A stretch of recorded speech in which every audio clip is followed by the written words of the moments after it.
નમસ્કાર બેટા, આપણે 11મા ધોરણની અંદર લાસ્ટ જે જોયું હતું ભૌતિક સંતુલન પૂરું કર્યા પછી રાસાયણિક સંતુલન એ જોયું હતું આપણે.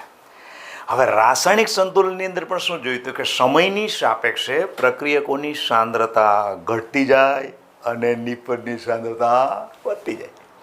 એના પછી હવે આજે જે ટોપિક લેવાનું છે સંતુલનની અંદર એ રાસાયણિક સંતુલનનો નિયમ. કોનો નિયમ?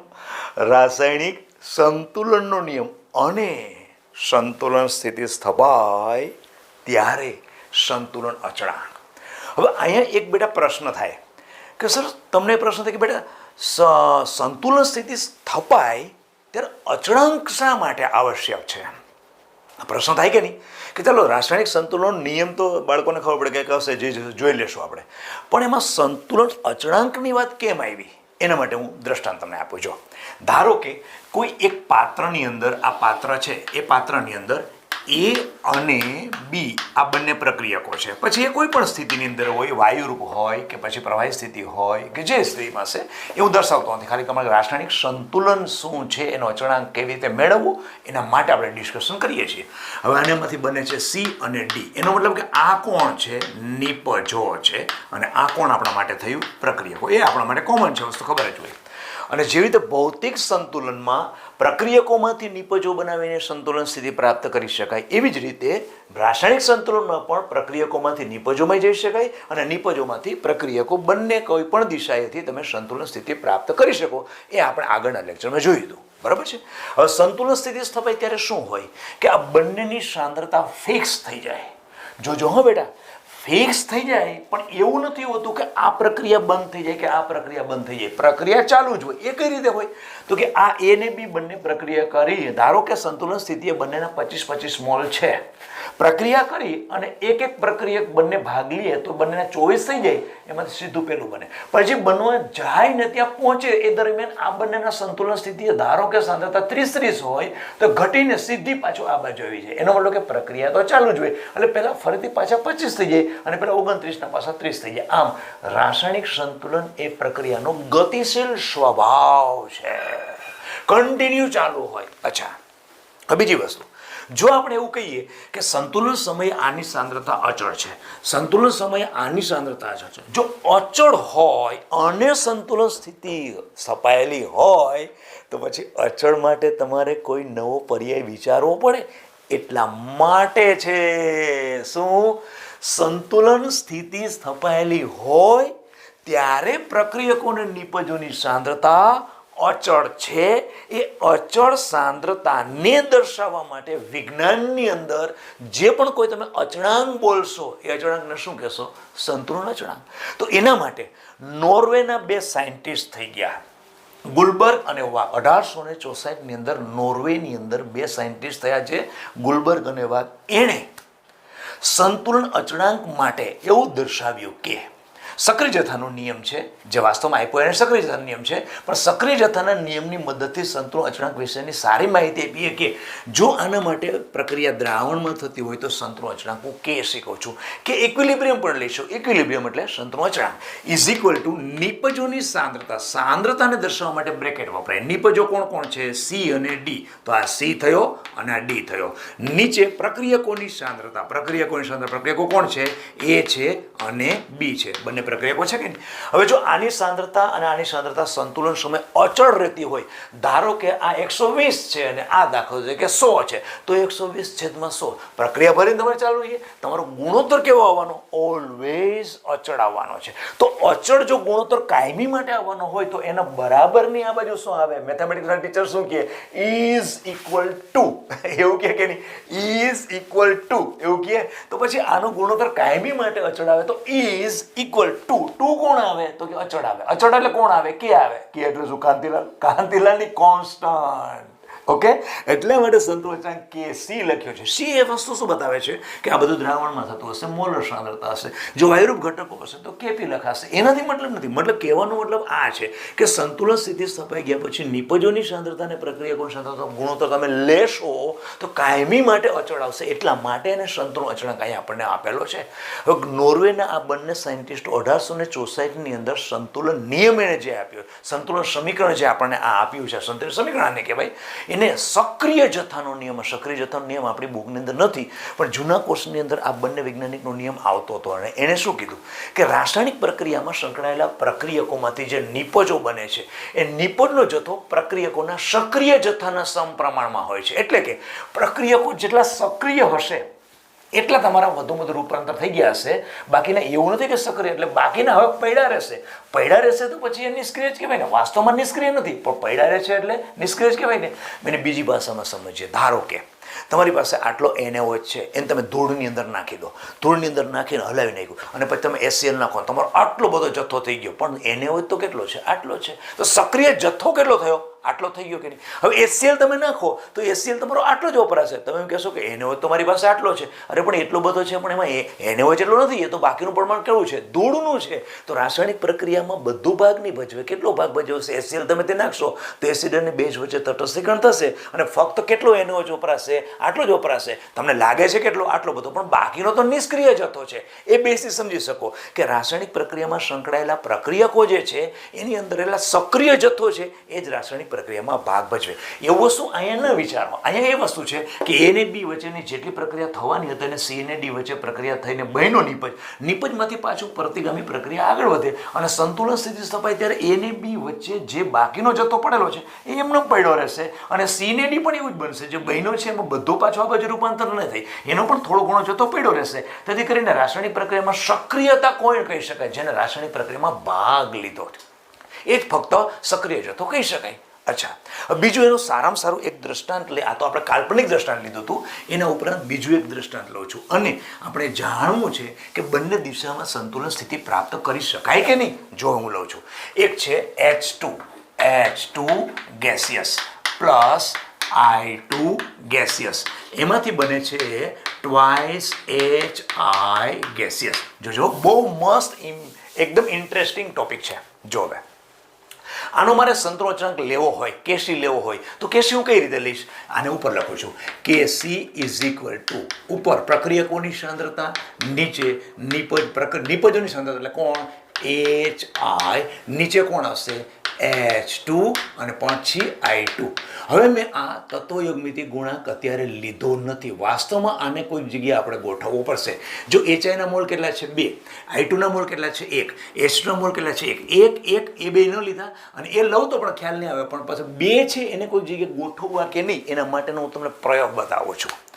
4 પ્રયોગ આપણે એવા કરીએ કે જેમાં H2 અને I2 ની સાંદ્રતા લઈ અને પ્રક્રિયા કરીએ. H3 અને 4. 4 પ્રયોગમાં ધારો કે આન્સર હતા 2.5 × 10⁻² મોલર છે. આનું 1.68 × 10⁻² મોલર છે. 2 પ્રક્રિયા કરી તમને નિપજ અહીંયા મળશે. અચ્છા, એવી રીતે આનું બીજું કર્યું 2.9 × 10⁻² મોલર. આનું 1.7 × 10⁻² મોલર. એવા સમયે તમને HI ની સાંદ્રતા કયા મળશે. એવી રીતે ફરીથી પાછું 2.0 × 10⁻² મોલર. એવી રીતે 1.40 × 10⁻² મોલર અને એવા સમયે નિપજની સાંદ્રતા HI ની કંઈક મળશે. ત્રીજું કરીએ 1.68 × 10⁻² મોલર. એવી રીતે 1.9 × 10⁻² મોલર અને નિપજની સાંદ્રતા અહીંયા મળશે. ઓકે, 4 પ્રયોગમાં મેં શું કર્યું કે પાત્રની અંદર પ્રક્રિયકો લીધા અને સંતુલન સ્થિતિ ઓટોમેટિક સ્થપાઈ જવાની છે અને HI જે મને મળશે એ સંતુલન સ્થિતિઓ સાંદ્રતા માપી લઈશ. હવે 2 પ્રયોગ એવા કરું છું જેમાં હું HI લઉં છું. 2 પ્રયોગમાં HI તો 2 પ્રયોગ એટલે 5મો અને 6ઠ્ઠો. આ 2 પ્રયોગ એવો કરું કે HI સાથે લઉં. અહીં દાખલા તરીકે 3.0 × 10⁻² મોલર અને 7.5 × 10⁻² મોલર. આ મેં લીધું તો ઓટોમેટિક પ્રક્રિયા આ દિશામાં જઈને થોડી વારમાં સંતુલન સ્થિતિ પ્રાપ્ત કરશે. તો સંતુલન સમયે મને આ છેલ્લા પ્રયોગની અંદર બંનેની સાંદ્રતા મળશે અને ઉપરના પ્રયોગની અંદર પણ બંનેની સાંદ્રતા મળશે. ખ્યાલ આવી ગયો બેટા? જો શું થાય છે, આ સંતુલન સ્થિતિ, સંતુલન સ્થિતિ, સંતુલન સ્થિતિ, સંતુલન સ્થિતિ, સંતુલન સ્થિતિ અને સંતુલન સ્થિતિ. એટલે કે 4 પ્રયોગ મેં એવા કર્યા કે પાત્ર 1, 2, 3 ને 4. 4 પ્રયોગમાં શું કર્યું? H2 I2 H2 I2 H2 I2 H2 I2 4માં નાખી દીધા. ઓટોમેટિક સંતુલન સ્થિતિ સ્થપાઈ જશે અને એમાં ટ્વાઇસ HI બનશે એટલે પછી બન્યા પછી સંતુલન સ્થિતિ આની સાંદ્રતા ઓછી થશે બંનેની અને આની તમારી વધતી જશે, પણ અંતિમ સમયે બંને ફિક્સ થઈ જશે. કોણ? પ્રક્રિયકો અને નિપજો. એ મેં માપી લીધી. ઓકે, માપીને પછી હું આ સમીકરણમાં મૂકવાનો છું, આ સમીકરણમાં મૂકીશ અને શું મારે જોવું છે, અચળ આવે છે કે નહીં.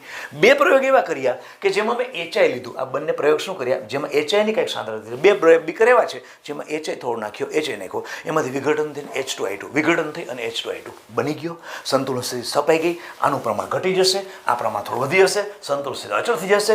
પાછું બધાની અંદર H2I2 અને એચઆઈનું પ્રમાણ લઈ લીધું. એ બધા જ ને સંતુલન સ્થિતિ કમ્પ્લીટ પ્રાપ્ત થઈ ગયું. આ ચોખ્ઠા પ્રમાણ મળી ગયા, આ પણ ચોખ્ઠા બધા પેક થઈ ગયા. હવે હું જોજો આની અંદર કિંમત મૂકું. ઓકે, તો પહેલા પ્રયોગની અંદર કિંમત મૂકી, મેં અહીંયા મૂકી, તો અહીં એચઆઈની જે મળશે મૂકશું H2 અને I2, અને આ બંને કિંમત અહીંયા મૂકું એટલે મને કંઈક વેલ્યુ મળશે, અહીંયા કંઈક વેલ્યુ મળશે. ઓકે, પછી બીજા પ્રયોગની અંદર પાછું મૂકું તો પાછી વેલ્યુ મળે, ત્રીજા પ્રયોગની મૂકું પાછી મળે, ચોથા પ્રયોગ મૂકું એ જ મળે. છેલ્લા પ્રયોગની અંદર આ છે સંતુલન સ્થિતિ, આની એટલે નવું કોષ્ટક બનાવશે, આ ઘટી જશે, આ ઘટી જશે, અહીં કંઈક વધી જશે. પાછું ટૂંકમાં દર વખતે હું કેસી મેળવવાનો પ્રયત્ન કરું. તો થયું એવું કે કેવી પોઝિશન આવી એ વસ્તુ ખાસ જોવાની છે. કેવી પોઝિશન આવી એ વસ્તુ જો. હવે શું જોવાનું છે? અચ્છા, હું ભૂલતો નથી, અહીંયા આ બાજુ લખું. દરેક વખતે તમે જ્યારે આ જ રાખ્યું સંતુલન સ્થિતિમાં નિપજ ચળાંક બરાબર નિપજની સાંદ્રતા છેદમાં પ્રક્રિયાની સાંદ્રતા, સંતુલન સ્થિતિ થપાઈ દીધી, બધી લખી નાખ્યું, H2I2 લખ્યું. અને આ વેલ્યુ જે આવી છે અહીંયા વેલ્યુ એ આ કઈ છે ખબર છે? સંતુલન ઇક્વિલિબ્રિયમ. આ સાંદ્રતા કેવી છે? ઇક્વિલિબ્રિયમ. ખબર પડે છે હું શું કહું છું? ઇક્વિલિબ્રિયમ. ઇક્વિલિબ્રિયમ સંતુલન સ્થિતિ સ્થપાય ત્યારે આની વેલ્યુ કેટલી આવી? આની વેલ્યુ છે ધારો કે 1810, 790, 1680, 1250, એવી રીતે 1090, આવી રીતે 1, 2, 3, 4, 5 અને 1300 આવી વેલ્યુ આવી. કેવી રીતે? આ જ્યારે મૂક્યું ત્યારે. અચ્છા, હવે એનો મતલબ એવો થયો કે સર આપણે જે સમીકરણ લખ્યું એની અંદર નિપજોની સાંદ્રતા છેદમાં પ્રક્રિયકોની સાંદ્રતા કરી, સંતુલન સ્થિતિ સ્થપાઈ ગઈ, નિપજ સાંદ્રતા છેદ પ્રક્રિયા સાંદ્રતા કર્યું. પણ આ જે વેલ્યુ આવે છે ને એ આને ન્યાય મળતો નથી. કેમ ન્યાય મળતો નથી? કારણ કે એ તો સંતુલન અચળાંક છે. તો શું થયું? અલા બેટા, સંતુલન અચળાંક હોય તો વેલ્યુ અચળ તો આવવી જોઈએ ને. હા, વાત તો સાચી સર તમારી.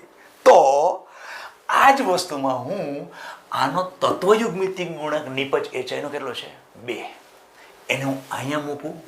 યસ, કિંમત બધી જ મૂકવાની છે, પાછી બધી મૂકી દીધી. પણ મેં નિપજનો દર વખતે વર્ગ કર્યો. પ્રક્રિયા ક્ષમતા નિપજ તેનો વર્ગ, પ્રક્રિયા ક્ષમતા નિપજનો વર્ગ, પ્રક્રિયા ક્ષમતા, પ્રક્રિયા ક્ષમતા છેદમાં મૂકું છું, નિપજનો વર્ગ ઉપર, નિપજનો વર્ગ, પ્રક્રિયા ક્ષમતા, નિપજનો વર્ગ, પ્રક્રિયા ક્ષમતા, નિપજનો વર્ગ, પ્રક્રિયા ક્ષમતા, નિપજનો વર્ગ મૂક્યું.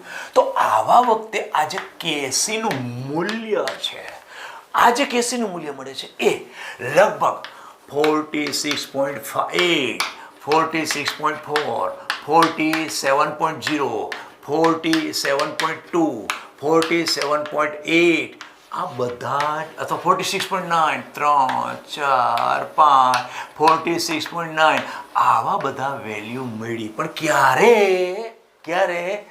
જ્યારે રાસાયણિક સમીકરણ આપણી પાસે આખે આખું હતું, આ રાસાયણિક સમીકરણ જે હતું એમાં આનો તત્વયુગ્મિતિક ગુણાંક એટલે કે નિપજના મોલ છે એ જે સાંદ્રતા દર્શાવતું પદ એચઆઈનું છે ને એની ઉપર મૂક્યો તો મને ઓલમોસ્ટ વેલ્યુ એવી મળી કે જે સૂત્રોનો કર્તા હોય, એટલે કે ઇઝ ઇક્વલ ટુ સૂત્રનો કર્તા કોણ છે? તો કે અચળાંક છે. એનો મતલબ કે ડિવાઇડેશન કરો ત્યારે લગભગ વેલ્યુ કેવી આવે છે? 46, 47, લગભગ 47 કે 46ની આસપાસ અચળ વેલ્યુ મળે છે. એનો અર્થ એવો કે સંતુલન સમીકરણ બાદ તમે સંતુલન અચળાંકનું જે સૂત્ર મૂકો છો, નો ડાઉટ સંતુલન સમય અચળ જ રહેવાનું છે. પણ કેસીને ત્યારે જ ન્યાય મળે કે જો તમારા રાસાયણિક સમીકરણમાં દર્શાવેલા બધા જ પદોના તત્વયુગ્મિતિક ગુણાંક એના ઘાતમાં લગાવો તો તમારો કેસી જે છે કે જેનો મિનિંગ જ અચળાંક છે તો તમને વેલ્યુ અચળ મળે છે.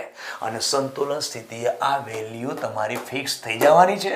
તો આના છેદમાં આ કરો તો તમારો ગુણોત્તર જો અચળ આવે તો જ તમે એને સંતુલન અચળાંક કેસી મૂકી શકો. અચ્છા, તો હાલના સંજોગોમાં પણ સંતુલન અચળાંક એટલે શું? સંતુલન અચળાંક એટલે એ કે નિપજોની સાંદ્રતા એને અંશમાં રાખો અને એનો તત્વયોગ મિતિ ગુણાંક એના ઘાતાંકમાં લખો. એ જ રીતે પ્રક્રિયકોની સાંદ્રતા એને છેદમાં રાખો અને એનો ઘાતાંક, જેમ કે અહીંયા 1 છે તો એને ઘાતાંકને ઉપર રાખો.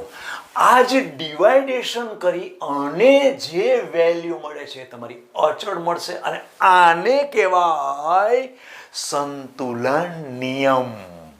અચ્છા તો સંતુલન નિયમ સર છે શું?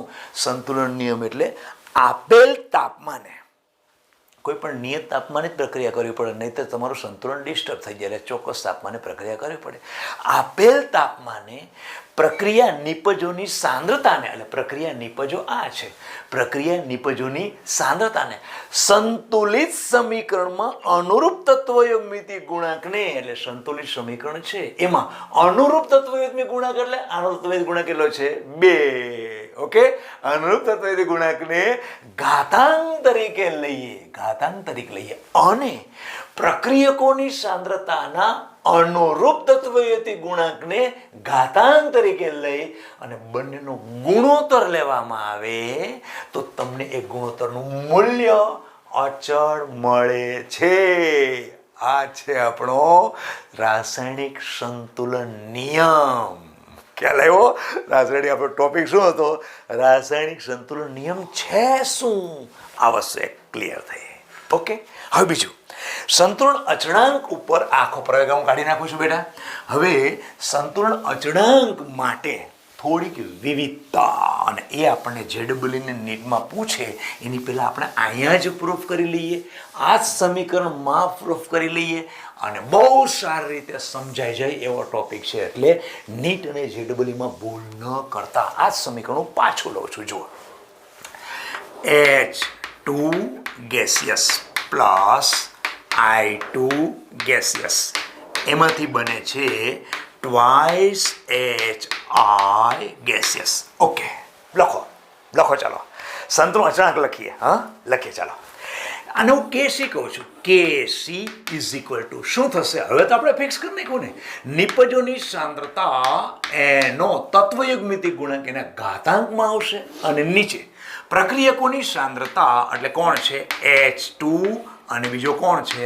I2 અને એનો તત્વયોગ એના ઘાતાંકમાં આવશે. તો બંનેમાં એક છે. હું એક લખું કે ન લખું? કમ્પ્લીટ. ઓકે, હવે જુઓ, એવું કરીએ કે આ મેં લખ્યું તો સંતુલન સ્થિતિમાં આ દિશા તરફ લખ્યું, એનો મતલબ કે નિપજને મેં આને ગણેલી છે, જેથી કરીને મેં નિપજને અંશમાં લખી અને પ્રક્રિયકો મારા છેદમાં લખ્યું. એવું પણ ન થાય કે બીજી વસ્તુ, ધારો કે ટ્વાઇસ HI મેં હમણાં પ્રયોગ કર્યો હતો, એને પ્રક્રિયા મિશ્રણમાં લીધું છે, મેં પાત્રમાં લીધું છે, એનું વિઘટન થાય અને શું બનશે? H2 gaseous plus I2 gaseous. આ પણ ગેસિયસ છે. તો આના માટે હું સંતુલન લખવું હોય તો શું કરી શકાય? આને હું ધારો કે એમ કહું છું K'(C) છે. K'(C) ઇઝ ઇક્વલ ટુ શું કરશું? તો કે ઉપર પ્રક્રિયકોની સાંદ્રતા H2 અને I2 અને નીચેના ભાગમાં નિપજોની સાંદ્રતા, પછી પ્રક્રિયાની સાંદ્રતા HI એ તત્વયોગ મિતિ ગુણાંક ઉપર. હવે તો ફિક્સ થઈ ગયું, તત્વયોગ મિતિ ગુણાંક તમારે ઘાતાંકમાં લખવાનો છે. પ્રક્રિયકોનો નિપજનો તત્વયોગ મિતિ ગુણાંક ઘાતાંકમાં લખવાનો છે. જો વિચારો, આ કયા પ્રક્રિયા માટે હતી? ઉપરની પ્રક્રિયાને વિચાર કરીએ તો આ કેવી હતી? પ્રતિગામી. ઉપરની પ્રક્રિયા માટે, આ પ્રક્રિયા માટે આ પ્રતિગામી, આ પ્રક્રિયા માટે પ્રતિગામી પ્રક્રિયાનો સંતુલન કહી શકાય. યસ. તો આ કયો હતો? તો કે આ તો ઓલરેડી છે એ જ, અને પણ કયા દિશામાં? તો કે પુરોગામી, અત્યારે જે પડેલી છે એના માટે. આ મેં પ્રતિગામી કીધું એટલે આના સંદર્ભે પ્રતિગામી કીધું છે. ઓકે, તો જો KC અને KC' તમને શું લાગે છે? તો હું એવું ન લખી શકું. ધારો કે અહીંયા હું એવું લખું અને KC અને મારે આ બાજુના ભાગમાં KC' લખવો છે. KC તો મારી પાસે છે, KC છે. તો KC બરાબર શું છે? તો KC આ છે. એના બરાબર મારે KC' લખવો છે. તો KC' બરાબર શું થાય? તો KC' એટલે H2 I2 અને HI નો સ્ક્વેર. આ છે. તો એમાં ને એમાં ફરક શું? વિચારો, એમાં ફરક શું? તો હું એમ કરું કે કદાચ આને એકના છેદમાં મૂકું. આ એકના છેદમાં, વિચારો, એકના છેદમાં હું મૂકું તો શું થાય? એકના છેદમાં મૂક્યો એનો મતલબ કે તમે શું મૂક્યું? એકના છેદમાં કેસી ડેશ મૂક્યો તો શું થાય? તો કે HI વાળો ભાગ ઉપર જાય અને H2I2 નીચે આવે. એનો અર્થ એવો કે જો ઉપર જતો હોય એકના છેદમાં આમ કરું છું એનો મતલબ શું થાય કે ઉપર કોણ આવશે? HI², નીચેના ભાગમાં H2 અને I2. તો આ કોણ થયું? તો આ તો આપણો કેસી થયો. થયો કે નહીં? તો પછી એનો અર્થ એવો કે સર કેસી બરાબર અમે એકના છેદમાં કેસી ડેશ લખી શકીએ. યસ, વાત સાચી. એનો મતલબ રિલેશન જુઓ, એકના છેદમાં કેસી ડેશ. હવે પાછું જુઓ તો સર આ એક જ પ્રક્રિયા આપણી પાસે હતી, બરાબર છે. આની અંદર આના માટે આ દિશામાં તમે કહેતા હતા એ તમે લીધો, એ તમારો કોણ હતો? કેસી. તો કેસી તમે આ દિશામાં લખો છો. ઓકે, એ જ પ્રક્રિયામાં નિપજો જે છે એની જગ્યાએ આમ કરો છો, પ્રક્રિયકો બને છે, એનો પ્રતિગામી પ્રક્રિયા છે. તો એના માટે તમે તારવેલો છે, એ તમે કેને કેસીનું નામ શું આપશો? કેસી ડેશ. યસ, હા, વાત સાચી. તો બે વચ્ચે રિલેશન શું થયો? એકબીજાના વ્યસ્ત પ્રમાણમાં હોય. ઓકે, આમ ધ્યાન રાખો બેટા. સંતુલિત અવસ્થામાં રહેલી રાસાયણિક પ્રક્રિયામાં પુરોગામી પ્રક્રિયાનો સંતુલન અચળાંકનું મૂલ્ય પ્રતિગામી પ્રક્રિયાના સંતુલનના મૂલ્યથી વ્યસ્ત પ્રમાણમાં હોય છે. એટલે પુરોગામી પ્રક્રિયાનો જે સંતુલનાંક છે અને પ્રતિગામી પ્રક્રિયાનો સંતુલનાંક, બંને વચ્ચેનો રિલેશન શું? રિલેશન એકબીજાના વ્યસ્ત પ્રમાણમાં હોય. ક્લિયર?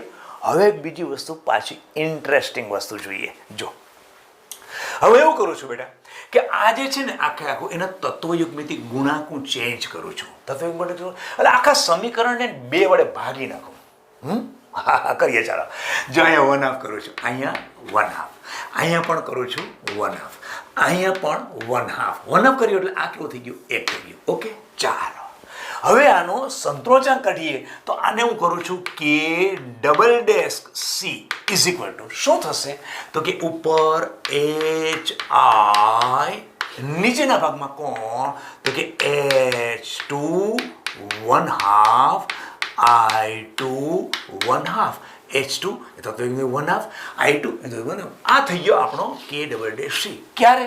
જ્યારે આપેલ સંતુલિત સમીકરણ મારી પાસે હતું, એનો મારી પાસે કેસી પણ હતો, બધું જ કમ્પ્લીટ હતું. ફક્ત મેં પ્રક્રિયકોને નિપજો જે છે એ બધાને મોલની સંખ્યા જે હતી એ મેં હતી એના કરતાં અડધી કરી નાખી અને મને નવો સંતુલન મળ્યો. અમારે શું કરવું છે ને એક્ઝેક્ટ તમને ખ્યાલ આવી જશે બેટા. જો હવે એવું કરું કે આ જે સંતુલન કેસી છે, કેસી, આને આખે આખું અંડરરૂટમાં લઉં તો અંડરરૂટ લઉં. આ કેસીને આખે આખું અંડરરૂટમાં લઉં તો શું થાય? એનો મતલબ એવો થઈ ગયો કે કેસીને તમે અંડરરૂટમાં કરો તો પોઝિશન આવી થાય કે કેસી ઇઝ ઇક્વલ ટુ અંડરરૂટ કરશો એનો મતલબ શું? HI એનો સ્ક્વેર છે પહેલાં એવું લખી નાખું છું H2 અને I2. હવે આને અંડરરૂટ કર્યું એનો મતલબ શું થયો? 1/2 થયું. ક્યારે? જ્યારે કેસીને અંડરરૂટ કરો ત્યારે 1/2 થયું. તો 1/2 થાય તો એને 1/2 ને અંદર મૂકો ને અંદર લાવો એટલે આ પોર્શન તમારો નીકળી જાય. અને 1/2 અંદર લાગે તો શું થાય? અહીંયા 1/2 આવે અને અહીંયા પણ 1/2 આવે. અચ્છા, ઓકે. એનો મતલબ આ જે આપણો સંતુલન અચળાંક જે દેખાડે છે અંડરરૂટ કેસી, એ તો આપણો આ બને છે. જુઓ, હા. તો તમારો કે ડબલ ડેશ કે સી તમે જે કરો છો, આ કે ડબલ ડેશ સી જે કરો છો એ બરાબર શું થયું? તો તમારો જે કેસી હતો ને એને તમારે 1/2 એટલે કે કેસીને અંડરરૂટ સ્વરૂપમાં લખવો પડે. અચ્છા, તો કેસીના ઉપર 1/2 આવ્યું કેમ? પ્રક્રિયા તો એક જ હતી, પ્રક્રિયામાં તો કોઈ ચેન્જ નહોતો, પ્રક્રિયા જૂની જાણીતી જ હતી. તો કેસી જે જૂનો હતો એની ઉપર 1/2 આવ્યો જ કેમ? હવે વિચારો. તમે બધાના મોલ એટલે કે તત્વયુગ્મિતિ ગુણાંકને અડધા કરી નાખ્યા તો તમારો સંતુલન જે મળે છે એ મળવાનો. પણ એ સંતુલન અચળાંકની સરખામણી જૂના કેસી સાથે તમે કરવા જશો, તો જૂના કેસીની વેલ્યુ કેવી મળશે?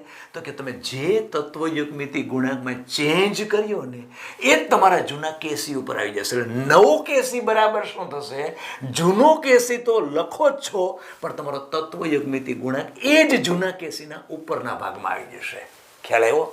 આમ રાસાયણિક પ્રક્રિયામાં જો તમે કોઈ પણ પ્રક્રિયા આના મોલની સંખ્યા તમે જે પણ કાંઈ ચેન્જ કરીને n કરો તો તમારો નવો કેસી, દાખલા તરીકે તમે K�CC કર્યો ઇઝ ઇક્વલ ટુ જૂનો કેસી હોય, મૂળભૂત કેસી હોય એની ઉપર શું આવી જાય? n આવી જાય. તમે જે પણ કાંઈ તત્વયુગ્મિતિ ગુણાંકમાં પ્રક્રિયકોને નિપજન તત્વ ગુણાંકમાં ચેન્જ કરો તો તમારે કેસીમાં પણ ચેન્જ થાય. ક્લિયર થયું? ઓકે. હવે એના પછી જો આને રિલેટેડ તમને એક્ઝામ્પલ બેટા પૂછે. એક્ઝામ્પલ કેવો હોય? બુકની અંદર જે કોયડાઓ છે એને રિલેટેડ હું તમને એક્ઝામ્પલ કરાવું કે એમાં બહુ સિમ્પલ વસ્તુ છે. દાખલા તરીકે હેબર વિધિથી આપણને ખ્યાલ છે કે એમોનિયાની બનાવટ કરીએ. ચાલો હેબર વિધિથી એમોનિયાની બનાવટ કરીએ. જેમ કે N2 gaseous plus 3H2 gaseous, એમાંથી શું બને છે? Twice NH3 gaseous. સપોઝ સંતુલને તમને આપેલી, સંતુલને આની સાંદ્રતા આપી 2.0 × 10⁻² મોલર. આની સાંદ્રતા છે 1.8 ઇન્ટુ 3 પોઈન્ટ રાખીએ, ચાલો વધારે છે 3 મોલ, 3.0 × 10⁻² મોલર. અને આનું 2.9 × 10⁻² મોલર. અને તમને એમ કહે કે આમાં કેપી શોધો. કે કેપી શોધવાનું કેસે સીધી વાત છે, કારણ કે આ બધા છે શું? વાયુરૂપ અવસ્થામાં. એટલે કેપી ઇઝ ઇક્વલ ટુ શું થાય? તો કે કેસી જ રાખો, ચાલો એટલે તમને વાંધો ના આવે. કે કેપી આવશે ને ત્યારે જોઈશું. તો એમોનિયા છે, નિપજન સાંદ્રતા કોણ છે? Na3, એની ઉપરનો સ્ક્વેર, તો ગુણાંક નીચેના ભાગમાં N2. આ N2 છે અને પછી કોણ છે? H2. તો N2 માં તત્વ એક છે, H2 નો કેટલા? 3. ખાલી ફક્ત કિંમત મૂકી દો. Na3 કેટલા છે? 2.9 × 10⁻². એનો શું આવે? સ્ક્વેર. નીચેના ભાગમાં N2 કેટલા છે? તો કે N2 ની સાંદ્રતા તમે જોઈ લો. N2 કેટલી છે? 2.0 × 10⁻². અને H2 ની કેટલી છે? 3 × 10⁻². પણ ઉપર 3 આવશે, કારણ કે આ 3 છે ને, સૂત્રમાં 3 છે ને, એ અહીંયા આવશે. આ વેલ્યુ તમને જે મળી ગઈ એ સંતુલન તમારો કેસી હોય કે કેપી હોય, જે પણ હોય એ વસ્તુ કઈ તમને મળી શકે. આવી રીતે N2 અને O2 વચ્ચે પ્રક્રિયા થઈ અને ટ્વાઇસ NO પણ બને. જેવી રીતે બીજું તમે કોયડો કહો તો N2 અને O2 વચ્ચે પ્રક્રિયા થઈ અને ટ્વાઇસ NO બને. સેમ ટુ સેમ છે બેટા, કોઈ નવી વસ્તુ છે નહીં. N2 અને O2 એમાંથી બને ટ્વાઇસ NO. તો આના માટે શું થાય? કેસી ઇઝ ઇક્વલ ટુ NO ઉપર સ્ક્વેર એટલે 2, એના પછી N2 અને O2.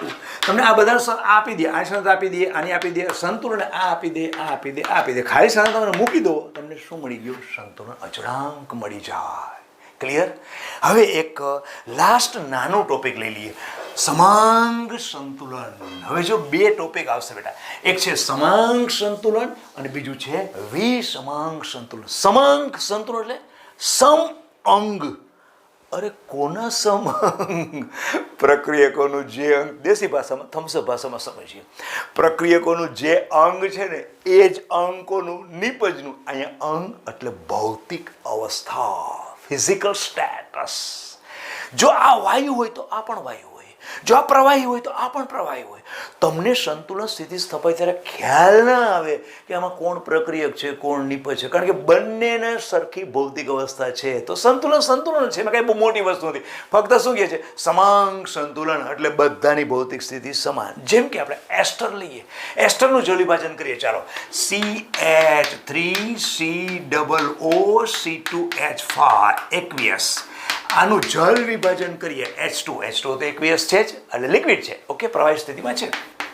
તો યાદ કરો, એસિડ અને આલ્કોહોલ વચ્ચે પ્રક્રિયા થતા શું મળે? પાણી અને એસ્ટર. આની પહેલા પણ મેં તમને યાદ કરાવ્યું હતું. તમને કોણ મળશે?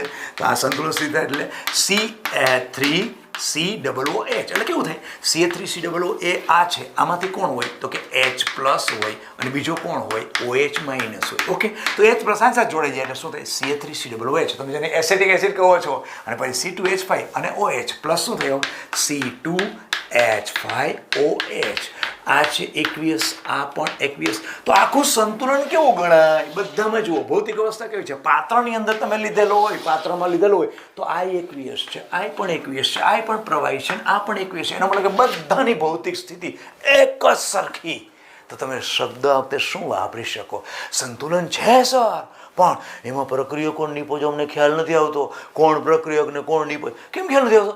અરે સર બધા એક સરખા જ દેખાય છે, આમાં કોઈ સોલિડ અવસ્થા નથી, કોઈ બીજી વાયુ નથી, બધું આખું પ્રવાહી દેખાય. તો અમે કઈ રીતે કહી શકીએ કયો ઇથેનોલ છે, કયો એસિડિક એસિડ છે, કયો એસ્ટર છે, અને પાણી બધું સરખું છે? તો સંતુલન સ્થપાયેલી? હા, સંતુલનથી સ્થપાયેલી છે.